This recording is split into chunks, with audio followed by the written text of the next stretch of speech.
এই বৃষ্টি বাদলার দিনে ঘোষাল বাড়িতে রোজকার মতো আড্ডাটা আজও বসেছে, কিন্তু আজকের আড্ডাটা বড়দের নয়, মানে দাদুর সাথে দুই নাতি নাতনির। ওরা মামার বাড়িতে ঘুরতে এসেছে গরমের ছুটিতে। মামা বাড়িতে বিশেষ লোক বলতে দাদু আর মামি। মামা চাকরির জন্য বাইরে থাকেন। সকাল থেকেই ঝিরিঝিরি করে বৃষ্টি হয়েই চলেছে।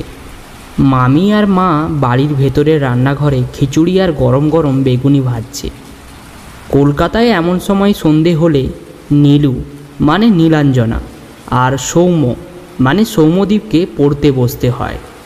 কিন্তু আজ একটু তাদের জীবনে আনন্দ নেমে এসেছে, কারণ মামা বাড়িতে এলে দাদুর কাছে নানা ধরনের গল্প শোনার সুযোগ হয় তাদের।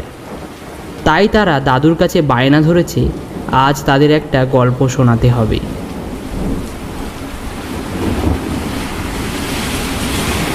সুমিতা, তোমার তেলে ভাজা ভাজতে আর কতক্ষণ সময় লাগবে? বাইরে তো বাবা নাতি নাতনিদেরকে নিয়ে গল্পের আসর বসিয়েছে। এই সময় যদি তেলে ভাজাটা সামনে রাখা হয় তাহলে মনে হয় গল্পের আসরটা আরো ভালো করে জমবে। এই তো দিদি, আর কিছুক্ষণের মধ্যেই হয়ে যাবে। দাদু, একটা ভূতের গল্প শোনাও না। ভূতের গল্প শুনবে? দেখ বোন, ভূতের গল্প শোনার পর কিন্তু ভয় পেলে চলবে না। আর যদি ভয় পেয়েছিস তাহলে তোকে বাইরে বের করে দেবো। কেন ভয় পাবো রে? আমার সাথে তো দাদু আছে। ঠিকই বলেছ দিদিভাই। আচ্ছা ঠিক আছে, আজ আমি তোমাদের একটা ভূতের গল্প শোনাবো। আর ঠিক এমন সময় মামি ভেতর থেকে সবার জন্য গরম গরম তেলে ভাজা আর মশলা মুড়ি নিয়ে এলো। নিন বাবা, সবাই মুড়ি খেতে খেতে গল্প করুন। আমি রাতের খাবারটা বানাতে ভেতরে গেলাম। সত্যি কথা বলতে শুরু থেকে ভূতের ভয়টা আমার একদমই ছিল না। যে ঘটনাটা আমি আজ তোমাদের বলবো সেটা আমার সাথেই ঘটেছে। একবার বিশেষ কাজের জন্য আমি গিয়েছিলাম মুর্শিদাবাদে। দিনে দিনে কাজ শেষ হলেও ফিরতে রাত হয়ে যাবে, তাই ঠিক করলাম মুর্শিদাবাদে আমার একটি বন্ধুর বাড়ি আছে, ওখানেই আজ রাতটা কাটিয়ে কাল ভোরে নিজের বাড়ির উদ্দেশ্যে রওনা হব। বন্ধুকে আগেই জানিয়ে রেখেছিলাম, তাই সে আমার পথ চেয়ে তার বাড়ির সামনে দাঁড়িয়েছিল। কিরে অসীম, এলি তাহলে আমাদের বাড়ি? আর এই গরিবের বাড়িতে তোর পায়ের ধুলো পড়েছে, এটাই অনেক বেশি। ধুর, তুই এখনো বদলাসনি, সেই আগের মতোই রয়ে গিয়েছিস। আরে এই ধনী গরিব এসব আমি মানি না। তুই আমাকে নিয়ে চল ভেতরে, আর এক গ্লাস জল দে, খুব তেষ্টা পেয়েছে।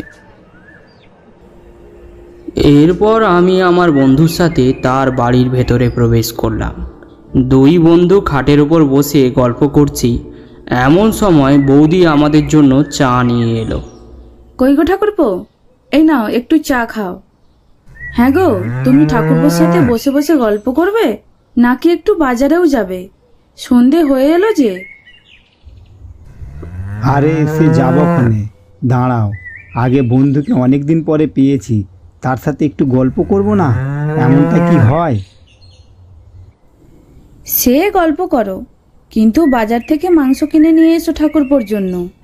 ভালো করে মাংসের ঝোল রান্না করব। কি ঠাকুরপো, আমার হাতে মাংসের তরকারি খাবে তো?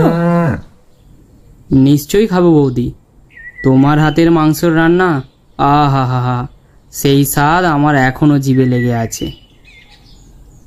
ঠিক আছে, তুমি তাহলে আমার থেকে বাজারের ব্যাগ নিয়ে যেও, আমি গেলাম রান্নাঘরে।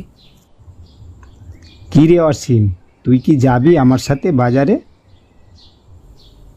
তা চল, তোদের এই বাজারটা একবার দেখে আসি। তারপর আমরা গ্রামের মেঠো পথ ধরে পৌঁছে গেলাম বাজারে। টুকিটাকি জিনিস আর মাংস কিনে দুজনে পুনরায় বাড়ির দিকে পা বাড়ালাম। তোদের এই গ্রামটা খুব ভালো রে, গ্রামটা ঘুরে দেখতে আমার খুব ভালো লাগছে। হ্যাঁ, সে তো ঠিক আছে, কিন্তু কয়েকদিন ধরে গ্রামের মানুষদের অবস্থা খুব একটা ভালো নয়। তাই গ্রামটার পরিবেশ সন্ধ্যার পর থেকে কেমন যেন একটা থমথমে হয়ে যায়। কেন রে তপন, কি হলো আবার? আগে বাড়ি চল, তারপর সবটা খুলে বলছি। বাজারের ব্যাগটা তখন তার বউয়ের হাতে দিয়ে আবার আমরা দুজন মিলে ঘরের ভেতরে গিয়ে বসলাম। হ্যাঁ রে তপন, তুই কি একটা গ্রামের কথা বলবি বলেছিলি না? হ্যাঁ, শোনো তাহলে। এই গ্রামের একদম শেষে থাকে রতন খুড়ো। গ্রামের বাজারে তার ছোট্ট একটা মাছের দোকান আছে। সে অনেক দিন আগেই বিপত্নিক হয়েছে। তার একটা মেয়েও আছে, নাম তিনু। টাকা পয়সা খুব কম থাকায় মেয়েটাকে একটা ভালো ঘরে দেখাশোনা করে বিয়েও দিতে পারেননি। ওই কোনো রকম করে আমাদেরই পাশের গ্রামের একটা ছেলের সাথে তিনুর বিয়ে হয়, কিন্তু মাসখানেকের মধ্যেই তিনুর বর মারা যায়। শ্বশুরবাড়ির লোক তিনুকে অপয়া বলে তাকে বাড়ি থেকে বের করে দেয়। তিনু খুব ভালো মেয়ে, তাই বাপের বাড়ি চলে আসে। এমন করে মাসখানেক কেটে যায়। তারপর হঠাৎ একদিন শোনা যায় তিনু বাড়ি ছেড়ে কোথাও পালিয়ে গিয়েছে। অনেকে বলা বলি করতে শুরু করলো যে তিনু হয়তো কোনো ছেলের সাথে পালিয়ে গিয়েছে। এই খবরটা চারিদিকে গ্রামে ছড়িয়ে পড়ে। এর ফলে নানা ধরনের কথা তিনুর বাপকে শুনতে হয়। ফলে তিনি নাওয়া খাওয়া ছেড়ে এখন বাড়িতেই বসে থাকে। কিন্তু আসল কথা এটা নয়। আসল কথাটা হলো, তিনু নিখোঁজের ঠিক 10 দিন পর থেকেই এই গ্রামে নানান ভৌতিক কার্যকলাপ ঘটতে শুরু করে।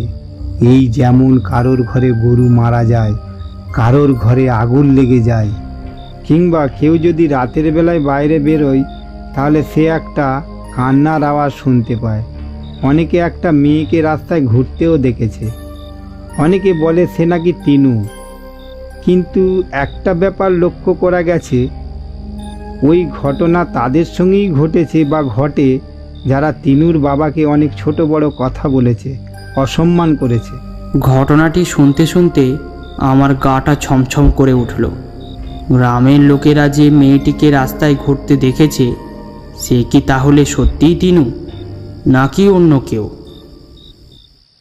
এসো তোমরা, এবার খেয়ে নাও, রাত অনেক হলো যে। আমরা উঠে গিয়ে বাইরের ঘরে খেতে বসলাম। কত কি রান্না করেছে বৌদি! পটল ভাজা, বেগুন ভাজা, উচ্ছে ভাজা, ইলিশ মাছ ভাজা, ডাল, এঁচোড়ের তরকারি আর কষা কষা মাংসের ঝোল। মহাভোজন শেষ করে বিছানার মধ্যে গাটা এলিয়ে দিলাম। শরীরে ক্লান্তি থাকলেও ঘুম আর এলো না। নতুন জায়গায় এলে যেমন সবার হয়, তেমনটাই আমারও সঙ্গে হচ্ছে। রাত তখন ঠিক কটা বলতে পারবো না, কারণ ওই ঘরে কোনো ঘড়ি ছিল না। হঠাৎ একটা মেয়ের কান্নার আওয়াজ আমি শুনতে পেলাম। চমকে উঠলাম, এত রাতে কে কান্নাকাটি করছে? ঘরের দরজা খুলে বাইরে বেরিয়ে এলাম। আশেপাশে তাকিয়ে দেখলাম কোথাও কেউ নেই, চারিদিক অন্ধকার। তারপর হঠাৎ পেছনে ঘুরতেই দেখলাম কুয়োটার পাশে কেউ একজন দাঁড়িয়ে আছে। তখন আমার অত ভয় ডর নেই, রক্ত সম্পূর্ণ গরম। সামনের দিকে এগিয়ে গেলাম কে দাঁড়িয়ে আছে সেটা দেখার জন্য। ওদিকে বন্ধু আর তার বউ ঘুমোচ্ছে। সামনে এগিয়ে গিয়ে দেখলাম একটা নারী মূর্তি কুয়োর দিকে মুখ করে দাঁড়িয়ে আছে। কে তুমি? মেয়েটি চট করে আমার দিকে ঘুরে গেল। মেয়েটির মুখ দেখে আমার সারা শরীর যেন ঠান্ডা হয়ে গেল। কি ভয়ঙ্কর তার মুখ! চুলগুলো হাওয়ায় দুলছে। মুখের ভাষা হারিয়ে ফেলে সেখানে কাঠ হয়ে দাঁড়িয়ে রইলাম। আমার সামনে দাঁড়িয়ে থাকা মেয়েটি জোরে জোরে হাসতে শুরু করেছে। হাসিটা মোটেও মানুষের মতো ছিল না। তার হাসিতে যেন গোটা গ্রাম কাঁপতে শুরু করেছে। হঠাৎ আমার বন্ধু আমার পেছনে এসে দাঁড়ায়। আরে তিনু, তুই? এ কি অবস্থা তোর? আর তুই এত রাতে আমাদের বাড়ির কুয়োর সামনে কি করছিস? অসীম, এরই নাম তিনু। এরই কথা তোকে আজ সন্ধ্যায় বলেছিলাম। হ্যাঁ রে তিনু, তুই বাড়ি থেকে কোথায় চলে গিয়েছিলি? তোর বাবা তোকে কত খুঁজেছে তুই জানিস? না না, আমি কোথাও পালিয়ে যাইনি। এই যে এই কুয়াটা দেখছো, একদিন তোমরা বাড়ি ছিলে না, আমি এই কুয়োতে জল আনতে এসেছিলাম। আমার শরীরটা সেদিন ভালোও ছিল না, মাথা ঘুরে আমি এই কুয়োর মধ্যে পড়ে গিয়েছিলাম। কুয়োর মধ্যে পড়ে গিয়ে আমার জ্ঞান হারিয়ে গিয়েছিল, আর তারপর আর কোনো দিনই আমার জ্ঞান ফিরে আসেনি। আস্তে আস্তে আমার শরীরটা ভারী হয়ে যায়, আর আমি মারা যাই এই কুয়াতেই। দেখো ভালো করে, নিচে খুঁজে দেখো, আমার মৃতদেহ তোমরা খুঁজে পাবে। তাই সেই দিনকের পর থেকে রোজ রাতে এই সামনে এসে আমি মুক্তির জন্য কান্নাকাটি করি। কিন্তু তোমরা এই গ্রামের লোকেরা আমার নামে আমার বাবাকে তোমরা কত কথা শুনিয়েছো। সেই প্রতিশোধ নিতেই যারা এমন করেছে তাদের আমি কাউকে ছাড়িনি।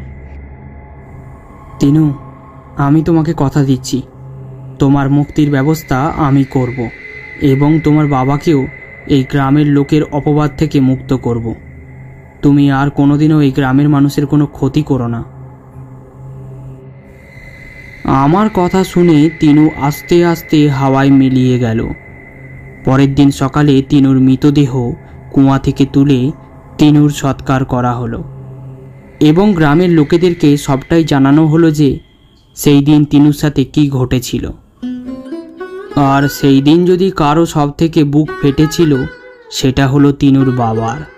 একদিকে তার মেয়েকে হারানোর দুঃখ, আর একদিকে সবার অপবাদ থেকে নিজেকে মুক্ত করার বেদনা, সবটা মিলে তাকে কুড়ে কুড়ে খাচ্ছিল। বুঝলে তাহলে তোমরা, ভালো লোকেদের সাথে ঈশ্বর সব সময় থাকে। ভুল মানুষ মাত্রই হয়, কিন্তু সেই ভুল শুধরে নেওয়ার দায়িত্বও আমাদের। তাহলে আজকের এই গল্পের ইতি এখানেই। তা তোমাদের ভয় করছে না তো? কি যে বলো দাদু, তুমি থাকতে আমাদের আবার ভয় কিসের?